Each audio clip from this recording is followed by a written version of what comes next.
International Association's Affiliate Network Professional Council is pleased to present this webinar titled Remotely Possible, Experiences from Maryland TESOL.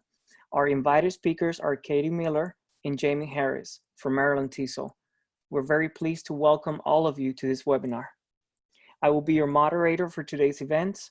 Today's presentation will last 60 minutes and include a question and answer period. To enter a question, simply type your question into the chat box on the lower right-hand side of your screen, and then click on the send button. I will save all of your questions from the chat box and I will address them during the question and answer period of the presentation at the end. And now it is my pleasure to introduce today's speakers. Katie Miller has been teaching ESOL in Maryland for 13 years. She has taught middle school, high school, and adult learners, and is a national board certified teacher. Katie is currently a high school department chair and EL teacher in Frederick County and serves as president of Maryland TESOL. She holds a BSLA in French from Georgetown University, an MA in Applied Linguistics and TESOL from Old Dominion University, and an administration certificate from Loyola University, Maryland. Jamie Harris, an adult education professional for over 13 years, has worked in English for speakers of other languages, English as a foreign language, adult basic education, and teacher trainer programs nationally and internationally. Working with adult learners has been an extension of Jamie's desire to support the success of adult learners with significant barriers. Jamie currently serves as the first vice president of Maryland TESOL and works as an education program specialist at the Maryland Department of Labor, with a specialty in technology integration. Mrs. Harris has a BS in Communication Studies and a Master's in Education in Adult Education, TESOL. Katie and Jamie, welcome to the program. Let's get started. Great, thank you for that introduction, Luis. Thank you everybody for joining us today. And let's get right into remotely possible experiences, reporting back from what's been going on with Maryland TESOL. So just to let you all know, for those of us who are not familiar with the geography of where Maryland is, I just want to point out where we are on the map in the United States. We are a state that I would say is tiny but mighty. We got a population of about 6 million people in a very small area of land. Our biggest city is Baltimore, and Washington, D.C. is right here. And that's where we are. We're kind of densely packed in there. We've got a lot of students, a lot of educators. We are kind of geographically spread out, nothing to the scale of Texas or entire nations, but that's where we are. Greetings from Maryland. So, like everybody, we had this big moment where we said, uh-oh, back in March when the state effectively shut down. And we were coming off a very successful fall conference in November. We had like a record number of sessions. We were getting right into the swing of things with our intra-section programming for the spring. And then boom, like the world stops. So what happens to all of our momentum? You know, are we just totally stopped? Are we just totally stopped in our tracks? We have these plans for professional development and networking experiences, but how can we offer them if we can't even leave our house? Well, we can try to transition to online events, but how do we do that in a way that actually works? So what kinds of technology can we use and how can we leverage that to kind of maintain the momentum that we've had so far this year? And, you know, we're all isolated from our coworkers, from our family, from our friends, from our day jobs. How do we sustain connections with our membership and with our community partners when we're all, you know, in this isolated situation? And then on top of that, we're all stressed out with, you know, our day jobs going virtual or our day jobs disappearing, caretaking duties. So just like everyone, we're reeling, you know, in mid-March, March 13th, the state shut down, and we're just kind of reeling, finding our footing and figuring out how do we move forward with successful events. So what we're going to talk about today is some of our responses to the COVID-19 pandemic and what Maryland TESOL did. And one of our first responses was to go virtual. We really didn't have any other options, but We decided to go virtual with our interest section events and our annual membership meeting. Our first virtual intersection event actually happened on the 14th of March, and we shut down on the 13th. So it was a really quick turnaround. And for each of these virtual intersection events, you will see that our 2019 event was face-to-face, and our online events were all online. What we saw with this intersection event was a 60% increase in attendance. And this intersection event focused on our professional development grant. Unfortunately, because summer travel has been limited, the candidate who won the grant wasn't able to receive the grant because they wanted it for travel. So the board voted to pause the grant cycle and award it in 2021.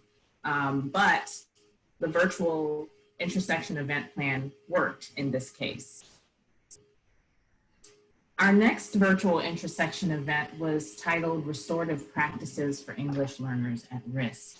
It was also in March, and as you can see on the screen, we had two very good topics, both topics of interest, and they both served as professional development. What we also saw was a 92% increase in participants, and we're not talking about registration. Registration tends to be higher than attendance. What we're showing here is a percentage increase for attendance at our events. In addition, one of the speakers for the virtual intersection restorative practices was invited to speak for Cal and a partnership between Cal and UMBC on this same topic. So it opened up other opportunities for those who spoke at our intersection event. We've gotten good feedback, and I'll talk a little bit about evaluations that we had later on in this presentation. Okay, so that brings us to April 4th with our next virtual intersection event. By now, we've had a few more weeks to kind of plan and retool what we're doing so that it could work in a virtual format. And this was our Western Maryland IS event. Western Maryland intersection was something that we created 3 years ago to try to reach out to other geographical areas of Maryland, because even though we are a small state, we still are kind of isolated amongst our regions.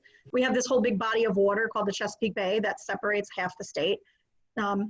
So we're trying to reach out to teachers who are in these kind of farther flung areas. And in 2019, we had an inaugural mini conference for Western Maryland. It was attended by mostly teachers from the western counties of Maryland. And the focus was on writing, according to a survey of what people wanted. They wanted writing, so we gave them a mini conference on writing. It featured a keynote session and then 2 breakout sessions. And it was really successful for our first year. So we were really excited to do it again this year in 2020. But now we have to flip it and do it virtual. So what we decided to do is that we would have a live keynote, and then we would have the presenters pre-record their sessions, and then we would make that available virtually for people to go back and look at their leisure. A couple of our presenters dropped out. When we had to go virtual, a couple of our presenters said, you know what, this is too much to deal with. I'm trying to get a grasp on just my regular day job instruction. I can't deal with reworking my presentation for a virtual audience. I'm not comfortable with recording. I'm not comfortable with using technology to try to make it more interactive. I want to go live. I just want to stand in front of the room and present live. And it's like, okay, no hard feelings. We understand this format is not for everybody. Focusing on attendance, we saw an 11% increase in attendance from 2020 to 2019. And that's modest, but I also think I think of it like, say you're on a diet during the holiday season and you're trying to lose weight, right? But then the holiday season's here, there's all this food and there's all these parties. Well, if you just maintain your weight without losing any actual pounds, that's still like a success. And that's kind of how I envision this event. It's like we only had an 11% increase the second year that we're doing it, but the fact that our attendance didn't drop off was, to me, an incredible success. And a note about registration, because Jamie mentioned registration, we had over 200 people registered for this event. And when we got up to those numbers, we were like, holy cow, we've got to be ready to accommodate all these people. Wound up having less than that. but still an increase in attendance over the previous year. And then this is probably my favorite event that we did. Our Adult Education IS presented a virtual trivia beach party on April 30th. In 2019, the Adult Ed IS presented a workshop that was very much like teaching strategy workshop. It was about using board games to help with language instruction. And it was a great session. 2020, they had plans to do pub trivia or pub quiz. So they had contracted with a company in Baltimore that runs pub trivia nights to do a special private event for us. And we were gonna have drink specials, we were gonna collect donations at the door, like it was gonna be this big whole live event. And then it got moved online. Now, luckily, the trivia company by then, by April 30th, this trivia company, because they're a commercial business and that's their bread and butter is to host trivia nights, that's how they make their money. By April 30th, they had developed a protocol for doing online trivia. So from our end, it was a breeze. We did not have to really lift any finger technologically because they handle all of it. We also said, you know what? It's April 30th. We've been on lockdown for 6 weeks. We're going a little nuts here. Let's get into it. Like, let's have fun. So we made it a beach party theme. We encouraged people to dress up in their funniest and tackiest beachwear, or have like a silly Zoom background that they're at the beach, have a cocktail next to you. And that was really fun because really this was not a professional development event. This was a straight up networking event. We had a couple of trivia questions sprinkled in there about TESOL and about the English language, but by and large, this was just a space and an event for people to just connect and just have conversations. Attendance, we basically had equal participation comparing 2019 to 2020. So the teamwork and the team building, that really was successful through this virtual platform. So after trivia night, we had an Equity for All Students virtual intersection event. There is a great difference in attendance between 2019 and 2020. Now, we always know there are variables. Maybe it's the topic, maybe, I don't know, it's the year. But we saw a 550% increase in 2020 for our virtual intersection event. As you can see on the slide, the topics were of interest. It ranged from educational equity from Maryland to understanding Muslim students.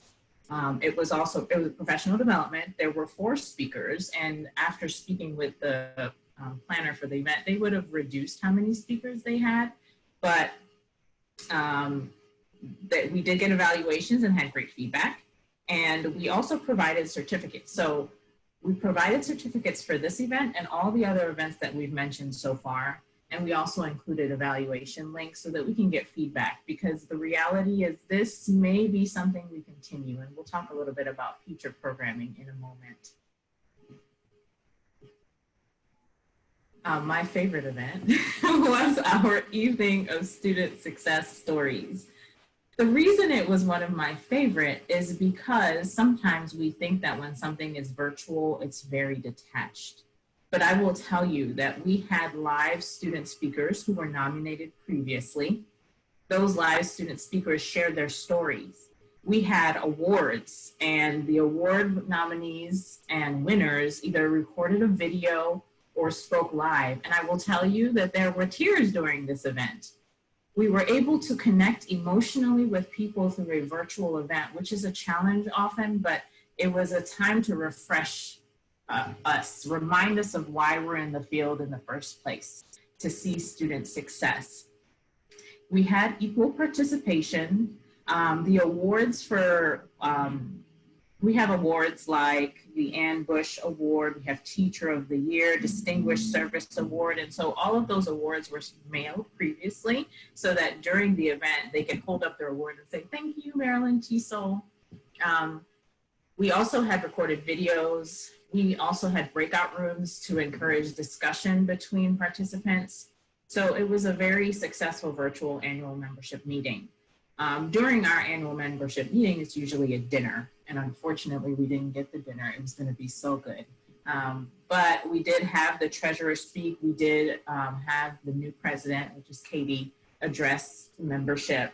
We also had the president give an overview of how the year went. So it was another successful virtual meeting. Unfortunately, not every event was a success. There were two IS events that we just had to scrap. The first one was a higher education IS event on March 13th. They had plans to do a networking happy hour with discussion topics having to do with collapsing levels at IEPs and community programs. And March 13th was the day that the schools closed and the state shut down. So it was just not going to happen. Everybody's in crisis mode that day. So unfortunately, we had to say goodbye to that one. The other event that we had to scrap was for our advocacy interest section. It was planned for April 28th. We had actually been working with TESOL, which is Washington, D.C. area TESOL, to host a advocacy fair, a community fair basically for teachers, for students, for families, where we would basically gather different community organizations and service providers in the DC, Maryland metropolitan region and just kind of like have a fair where people could network, mingle, browse, get information, get enrolled, etc. And this is just not going to happen. To have a fair like in a school gym with tables set up, it wasn't going to work. And I think with all of the other events that were going on, we focused on let's see how we can make those work. And we just didn't get to understand how we could retool this event for a virtual format. So hopefully next year we can try this again. The other events, it was also, with the other events, it was fine for us to say, okay, we're supposed to do this workshop, or we're supposed to do this thing. You know what, let's do it online. We'll figure out a way with the tech later. But in the meantime, let's announce that it's going virtual, details forthcoming, just so people still have it on their calendar.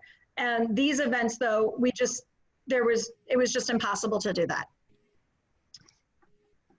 So I'm sure a lot of you are wondering kind of what are the tools that we used. So how did we leverage technological tools to get these events off the ground? So first and foremost is web conferencing, like we're doing right now. Uber Conference is what we use for our board meetings. We've used it for the past few years. We give members an option to call in or video in for the meeting if they can't drive to make it to our in-person meetings. So Uber Conference was a platform that we already have an account with, we're already familiar with, and Zoom, of course, because Zoom all day, every day.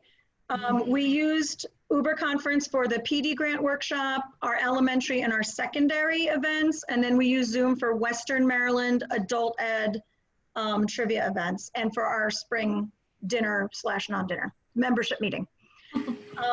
We took advantage of the free upgraded account for educators. So actually our secretary signed up she was the one who basically created a lot of our Zooms using her K-12 educator account. And we actually wound up paying for the upgrade when we hit 200 registrants for Western Maryland. We're like, oh boy, we needed upgraded capacity. So we paid a little bit, I think it was like $20 to upgrade to the bigger account so we could have the bigger capacity.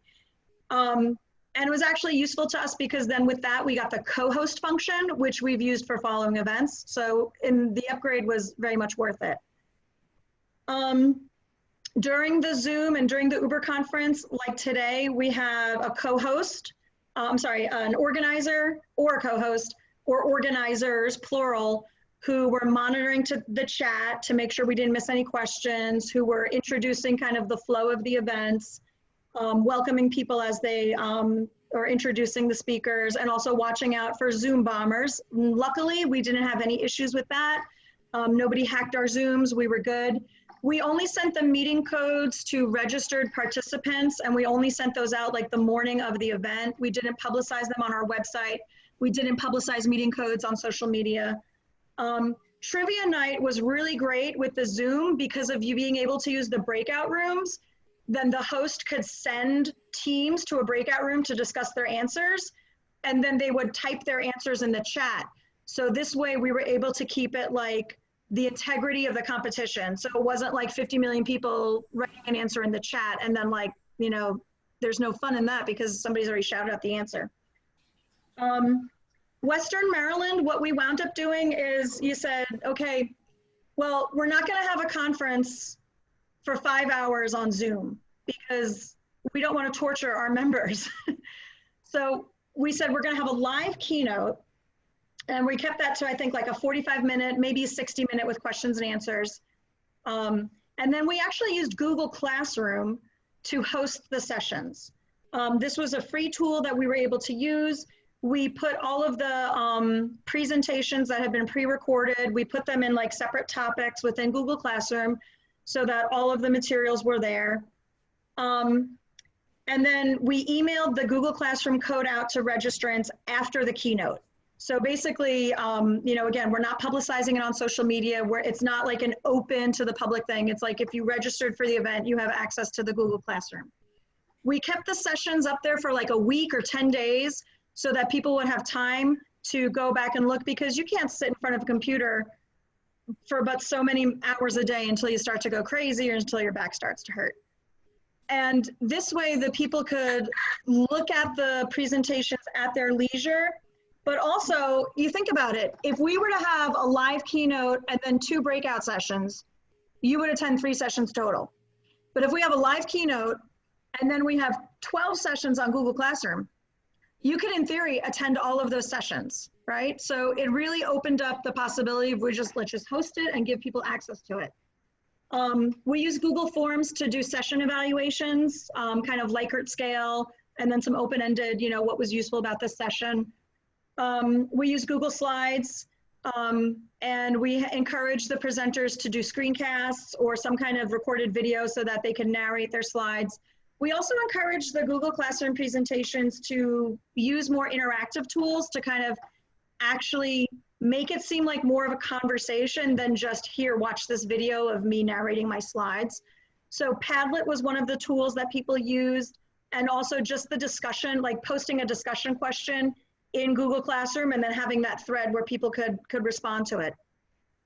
The reason why, oh, I'm sorry, if we go back. The reason why we went with Google Classroom is because it was free and familiar. For the Western Maryland mini conference, we didn't use any specific conference app like Whova or Sketch or the one from Cvent, just because we're in like kind of crazy mode. Let's go with something that's familiar that we already have been using. And then maybe for the future, we're gonna upgrade to something more professional. And Twitter, obviously using Twitter to get the word out. We also wanted to keep the conversation going like a real conference where you would actually talk to people. So we invited conference organizers and conference presenters to host Twitter chats. So every night of the week, we did a Twitter chat with our hashtag, and we had a topic, and then we had some questions and had some really good conversation just to kind of keep the conversation going. And that was also a way for us to encourage participation. We had door prizes, so like participation in the keynote, participation in Google Classroom, completing a session evaluations, responding to Padlets or discussion board posts, participating in the Twitter chat. That was how people could kind of rack up entries for our raffles. And the next slide is just some more tools. Obviously, we used our Maryland TESOL website to promote as much as possible. We handled most of event registrations through our website. We use Wild Apricot for our website, so it was very easy to set up an event and then collect the registration and then being able to email out the information to everybody. Lots of announcements on social media. And I think the important thing for us was having dress rehearsals.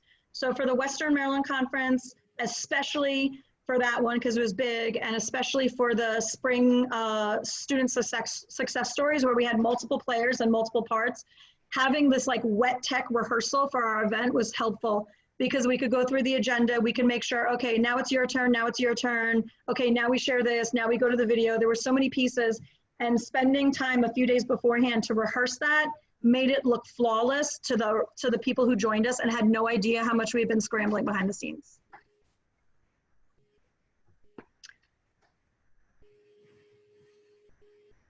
So the next response, well, it's not really the response, it's impacts. We're going to talk a little bit about membership, reach, partnerships, and future programming.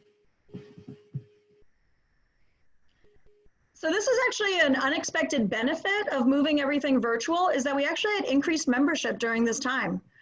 Usually our membership rushes during the fall, right? Back to school, fall conference. That's when we get new members. But we actually, I wouldn't say that we had a captive audience for our virtual events, but because people were already in front of a computer, if we just put the link in the chat box, hey, you can join here, check us out, mdtesol.org, click, click, click, people could just sign up to become members. And I remember during the Western Maryland keynote, Jamie is like, click, click, click, approving memberships because people are joining in the moment. So that was really exciting. We kind of didn't really expect that, but that was a nice bonus. This is probably the coolest thing, was this global reach, just like we're experiencing now, that there's people literally from all over the globe here. Our participation in these virtual events was not limited to just the central corridor of the state of Maryland. Basically between Baltimore and DC, that's where most people live and work, and that's where most things are held face-to-face because it's convenient for the most people. I live 50 miles from Baltimore, and that could take me an hour, or that could take me 2 hours, depending on the traffic. So even for me, totally selfish point of view, even for me, the fact that I could attend all of these events that were happening virtually, I didn't have to deal with traffic. We didn't have to deal with parking, transportation, childcare, like everything was accessible. So we had so many people who have come out to Maryland events that were not in Maryland. We had a bunch of people from Virginia, a bunch of people from DC. We had people from Delaware. We had people from, we had this woman, this wonderful woman from Guatemala joined us for trivia. Actually, she had attended one of the TESOL conferences. And then she had found us on Twitter, on Facebook, and joined us for the event. And it was awesome to be able to talk with this woman from Guatemala. We had one participant for the Western Maryland conference. He found our website, he found us on social media, and he was from Oman. And he was killing it in the Google Classroom sessions, just leading the discussion and commenting and giving all this feedback and having these conversations with, he was, you know, across the ocean in Oman. So that was really exciting. I just want to say one word of warning. We learned this the hard way. If you do raffle prizes or door prizes, you should probably check where those people are located before you randomly draw a winner. Because this guy in Oman won the prize, and then we had to figure out how to ship a tablet to Oman, which is very difficult and very expensive. And it was a very hard lesson we learned. So that was just, it was exciting, but it was also like, oh boy, what did we get ourselves into? But you know what?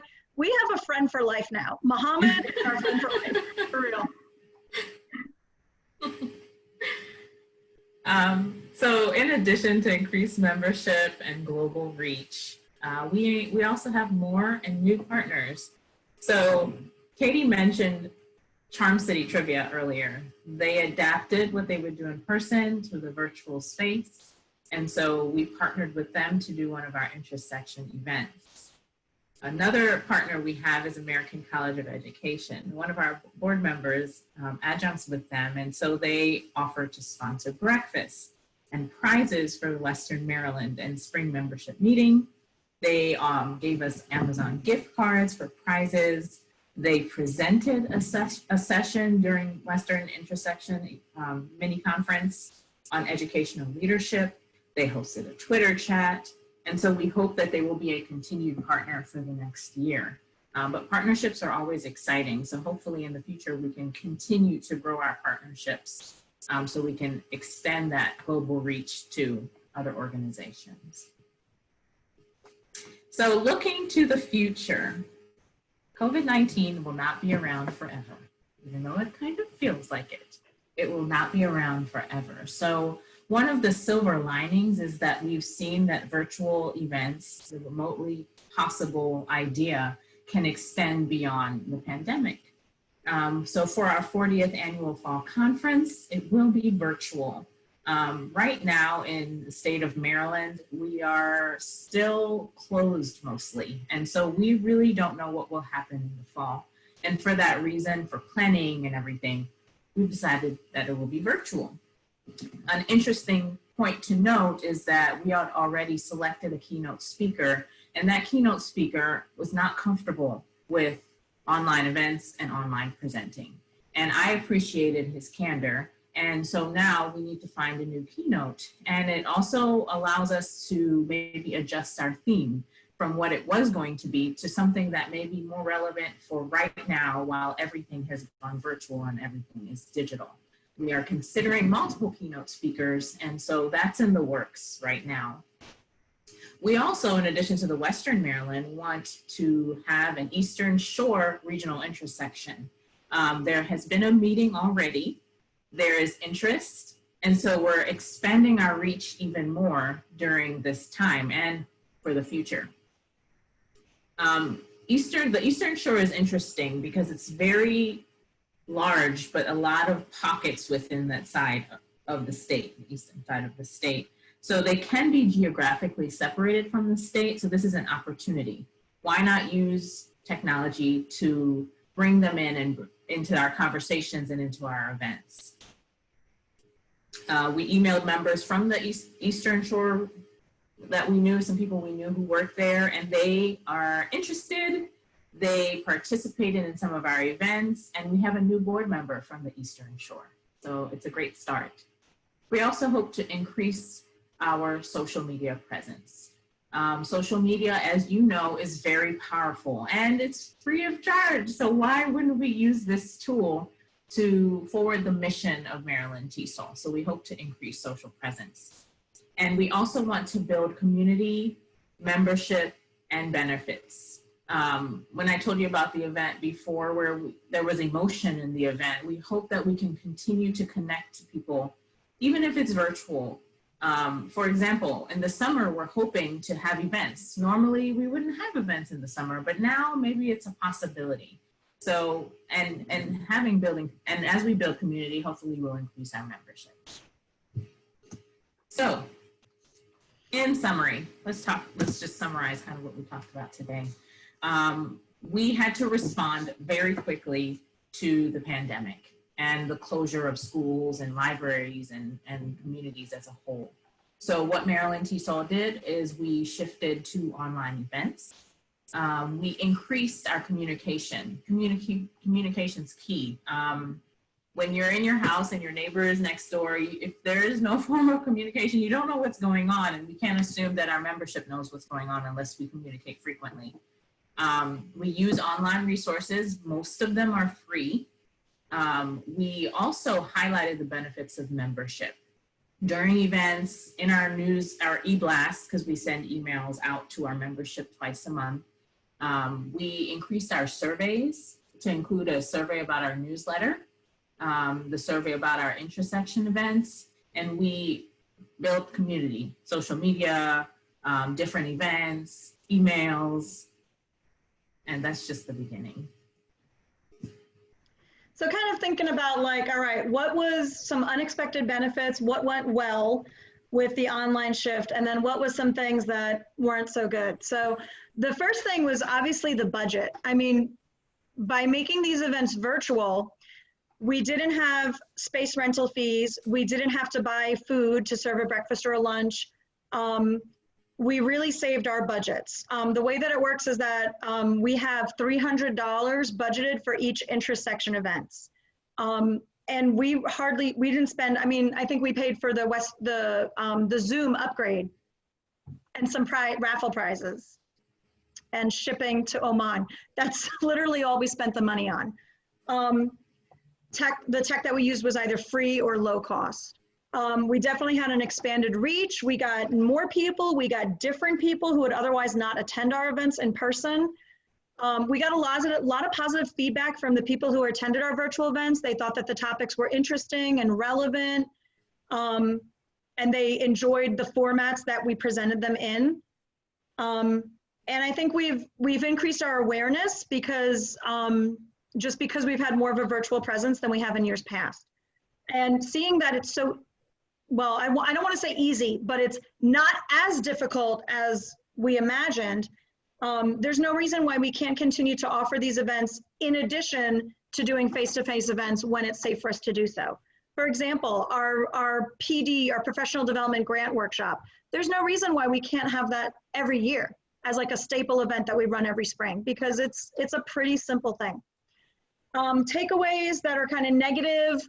Yeah, there's just nothing like being face-to-face in a room and actually interacting with people and actually having a conversation and, oh, where are you from? Oh, hey, nice to see you. Oh, you work with so-and-so? Like that networking, those connections. You know, it's virtual. It doesn't exactly replicate that experience. We all miss it, but it is what it is. You know, that's the reality that we're dealing with. People were aware of us, and we did get some new members. We did get a bunch of new members that joined, but I wonder about how connected they are to Maryland TESOL. Like, will they come back for future events? Will they come back for the fall conference? Will they really talk with us and continue that conversation? Or was it kind of like a, oh, that's an interesting thing. They do it, one and done, and then we don't see them anymore. So can we sustain that engagement and sustain those connections that we made? Overall, I think it's been a really surprisingly positive experience, and we've surmounted some of the obstacles that we had, and it really went super well for us. You know, our events were manageable, they were successful, and we learned a lot to keep on doing it.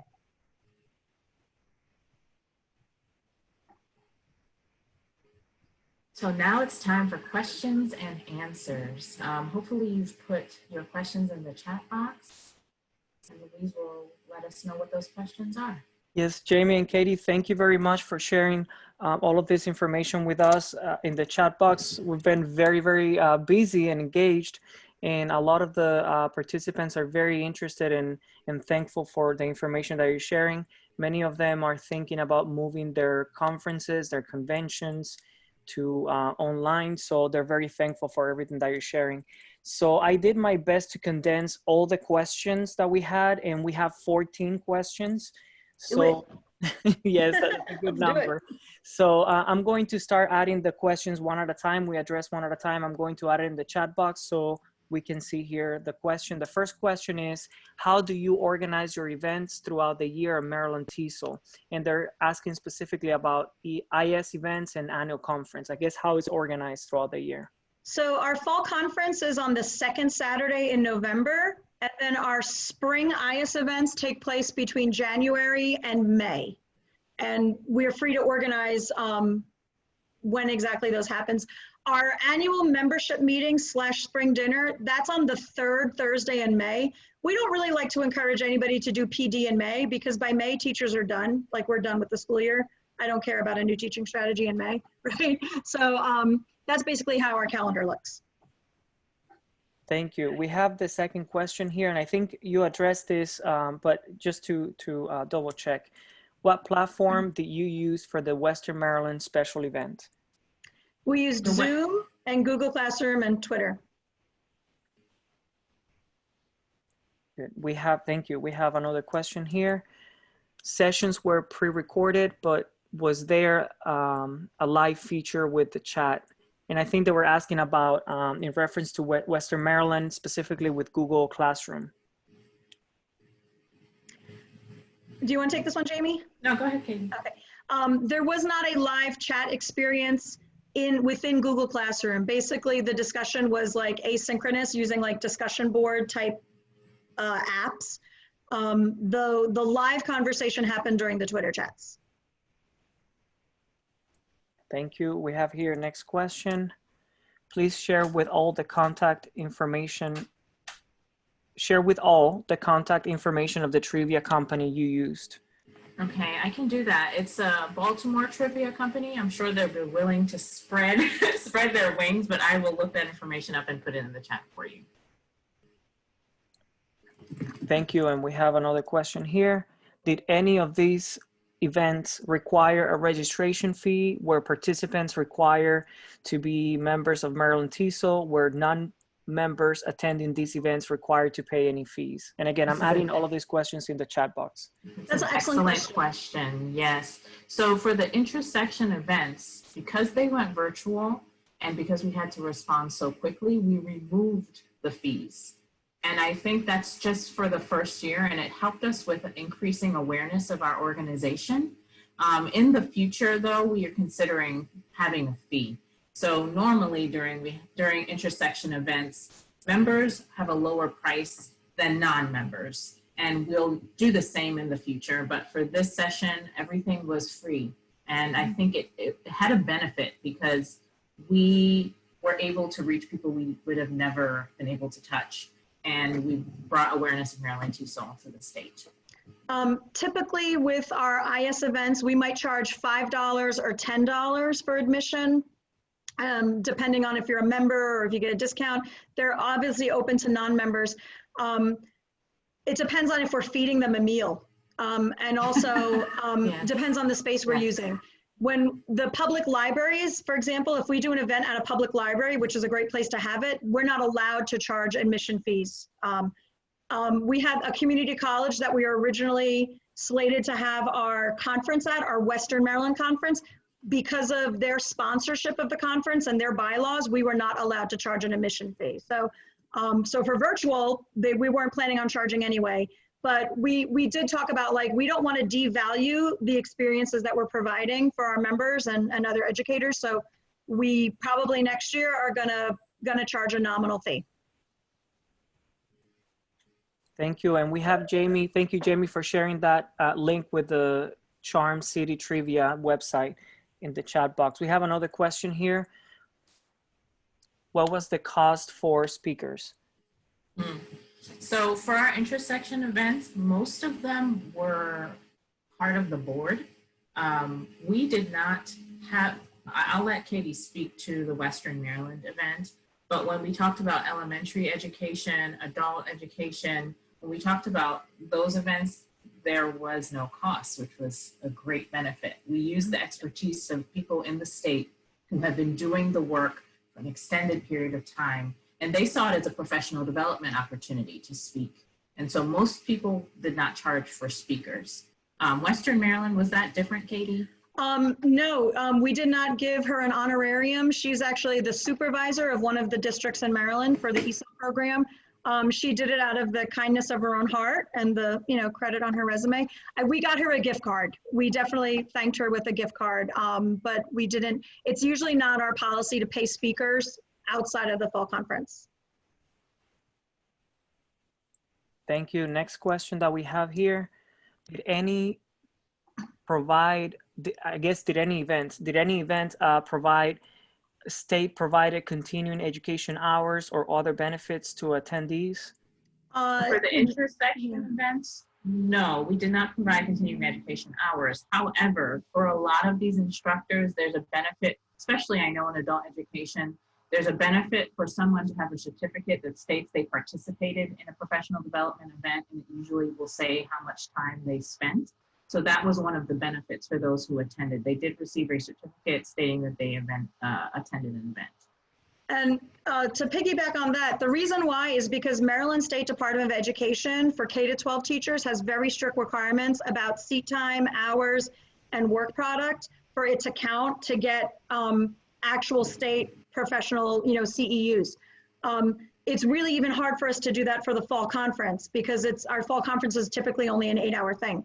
One large county consistently gives their adult educators, it's a community college, they give their adult educators professional development hours, but that's an in-house thing as part of their institution. It's not a state thing. Just because we'd have to say that we provided a total of 15 or 45 hours of professional development, and that doesn't happen with a 2-hour workshop. Thank you, Katie and Jamie. Next question. Please share normal setup for Maryland TESOL, the annual event, interest section events, and virtual. So setup, I'm thinking like organization. You were talking about our online virtual and then like a Google Classroom. I think that was the confusion. I'm not sure I understand the question. I know that Katie mentioned that we have our fall event, our conference in the fall. And then in the spring, we have our intersection events. And then after the intersection events, we have our annual membership meeting. This year was unique because everything became virtual. Previously, we did not have anything virtually offered. So the consideration is a hybrid of that in the future, but I don't know if that answers the question. Okay, let's move forward with the next question, because I think some of these questions I tried to condense them, but I think some of them touch on similar topics. So the next one is, please share some tips on your spring virtual dinner. Any suggestions based on your experience holding social events? So the virtual spring dinner, we used Zoom, which I would say was a favorite. One, because it allowed for breakout rooms. Two, because there was a waiting room prior to the event start so that we could let in the speakers, make sure everything was set. In order to share kind of how it went, we knew the virtual spring dinner would be virtual. We had done nominations for student success stories at that time when we did not know it was going to be a virtual event. We thought it would be in person. But those nominations went through, contacted those students. They agreed to do the virtual event. They were happy to do it. So I actually met with the student speakers twice. First to introduce myself, share what the event is, share what Maryland TESOL is, outline expectations, planned a second run-through event with those student speakers. And Katie, you can talk about voting in a moment and the awards. But for the student speakers, we ran through that with them previously. We also created a master slide deck in Google Slides so that the executive board can contribute what they needed to the event, and it kind of built our agenda. That was sent out a month prior to the actual event to allow for people, you know, there's a lot going on. So it allowed people time and flexibility to add to a master slide deck, and that slide deck was used to create the agenda and also show what was going on during the actual event. And I think that was fantastic because we didn't have emails going back and forth about wanting to do this, and it was all in one place on Google Slides. Katie, do you want to share about voting? I think, yeah, so basically the membership meeting is supposed to be a business meeting for the entire membership, but we also do it over dinner because we want to celebrate, you know, the year that we had and, you know, raise a glass to ourselves and our partners. And I think Jamie was really smart this year in bringing in this students, even before we went virtual, making it about the successful outcomes of our students, the people that we serve, and bringing them in to highlight them, because we kept the business part of it to a minimum. We did voting by online ballot for our open board positions for next year. That happened via Google form, an email that went out to active members. So we just had to announce that at the dinner when everything was tallied. Not a dinner. We just had to announce that when everything was tallied. We solicited, every year we solicit nominations for our Teacher of the Year awards and our Ann Bush Distinguished Service Award, which goes to a non-educator. So that process had already been in the works for a couple months to get nominations, review them, and we were able to send them their plaque. I was like, I don't even know if we're going to be able to get an award made. Like, things are shut down, but we were able to get plaques made and mailed so that they could pose with it and take pictures. It was really beautiful. I think by keeping the business part of it to an absolute essential minimum and focusing on the warm and fuzzy, like, look at these students, listen to their stories, hear about what they've overcome and what they've accomplished, remember why you became a teacher in the first place. One of the award winners was the first Hispanic woman elected to the Maryland House of Delegates. Like, she's kind of a big deal. Like, she's like a hugely, insanely, wonderfully accomplished woman. And she joined us for the event with her family and her colleagues from the State House watching. And it was just like, she was choked up. She was in tears explaining how the work that she did for undocumented families and driver's licenses and the seal of biliteracy. And it was all of this amazingly emotional stuff that comprised our membership meeting. We didn't talk about strategic plan. We didn't talk, we didn't talk about any of that nuts and bolts stuff because we needed to be rekindled. Like, we needed, after how many weeks of being alone, we needed to connect and be rekindled. So that was, like, I think the biggest success of that, focusing on the heart. I do want to also mention some of the technical things. Some of the intersections had planned 3-hour events online and 2-hour events online. And my advice to them was that is too long. When it is a Wednesday or Thursday or Friday night and everything is virtual and everyone has Zoom meetings and they have been working and they have been with their families, it's important to consider the situation of the people who will be attending. So a lot of the intersection events that would have been held in person was shortened and made more concise online. When we talk about the spring dinner, it was not just a slide deck and someone talking. We actually had the slide deck and then we removed it and we had a live speaker, and then we had a video of a student who couldn't participate, but she had a video that featured her success. And then we went into a breakout room and then we came back and had a live speaker, and then we had the slide deck. So there was a lot of transition, partially because it can be really boring and extremely demanding on a Thursday evening to sit and watch. We wanted engagement, and we wanted, just like your students in your classrooms, they struggle with sitting for 3 hours or an hour and a half when it's just the same thing. And we didn't want that. So logistically, we incorporated videos and speeches and slide decks and a lot of variety. Thank you, Jamie. And Katie, and I know we're getting close to the time, but we have a few more questions. Let's try to see if we can go through all of them. With self-paced viewing in Google Classroom, how do you encourage engagement, sense of community, and live chat? I think we left a lot of that up to the individual presenters to use what technological tools they were comfortable with to encourage that engagement. So if they wanted to put Padlet questions, if they wanted to do a Flipgrid video, if they wanted whatever tools that they could use, because we're not necessarily managing their sessions. We provided support to them if they were like, I have no idea how to record my session. I have no idea how to make it engaging. We had some of our conference organizers on hand to help them. We gave them like a one sheet with here's a tool that does this, here's a tool that does this. So we provided them some very quick and dirty apps that they could use to make it more engaging. But that is a challenge though. It's still a challenge. And I don't think that the technology can completely mitigate that. Thank you, Katie. Next question. How can I participate in the November conference?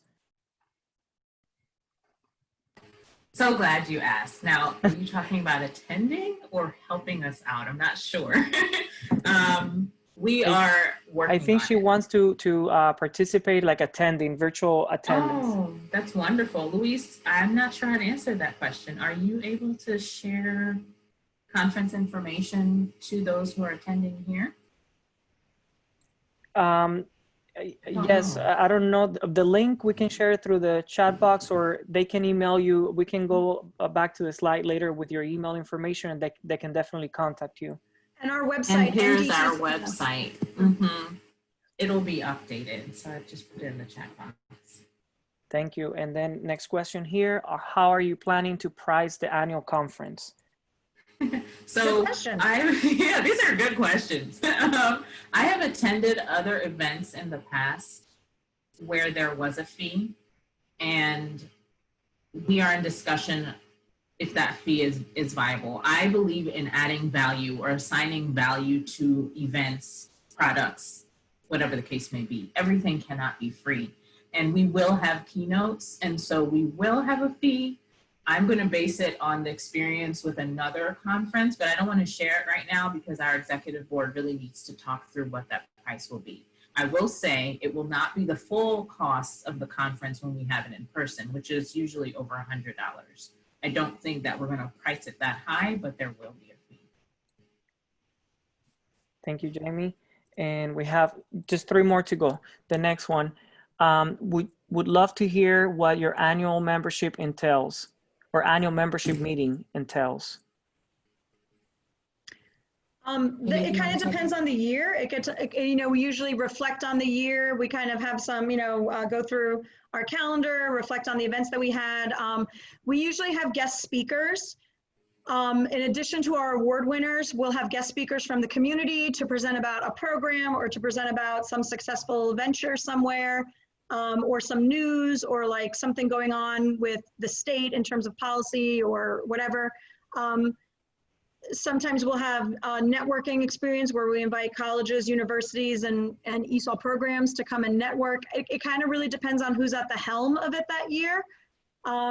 There is always a business part. We're required to give a treasurer's report. Sometimes you sit down with your glass of wine and then they pass out a PDF that's 20 pages long and they say, we're going to look at our 5-year strategic plan. And you say, okay, I'm going to need another glass of wine. So it kind of depends from year to year.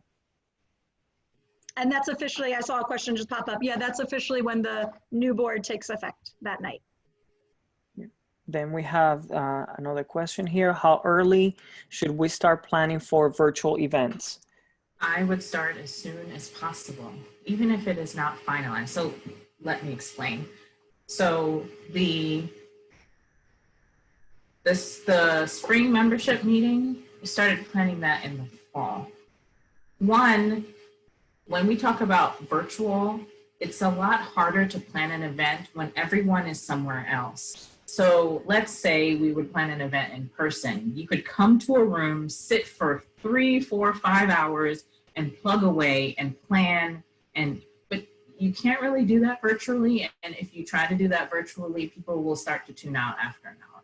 It's not effective. So it's great to start ahead of time. I believe in doing a lot of framework planning first, and then presenting that to the executive board or participants who will be involved. So we have something we're working from, and then we can fine tune it. And then, we go back, we look at it. It's a lot of back and forth. So the sooner you can start planning, the better. Waiting till a month or two before, I guarantee you will have some issues. We're working with technology here, and while technology enhances, it can also be a struggle and it can sometimes be temperamental. So your planning includes backup plans. For example, for today, there are 4 people who have access to this slide deck. One person has it in PDF form, I have it, Katie has it, Luis has it. We all have access so that if my internet goes out, someone else can jump in. We have notes in our slide deck so that if my internet goes out, Katie is able to read whatever notes I have in the slide deck in case something happens. So don't wait too late to plan. There are so many details, and it's a unique situation, so there are details you may not consider, and you want to think of those considerations prior to a month before.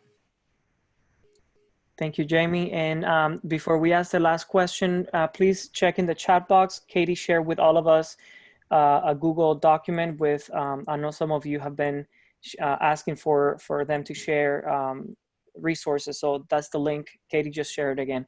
And the last question here for the fall event, will you use the same Zoom and Google Classroom format? At TESOL East, we typically have 30 to 40 breakout sessions. Is that doable in virtual format? I don't know yet. One of the things I'm doing right now is attending multiple conferences that are virtual.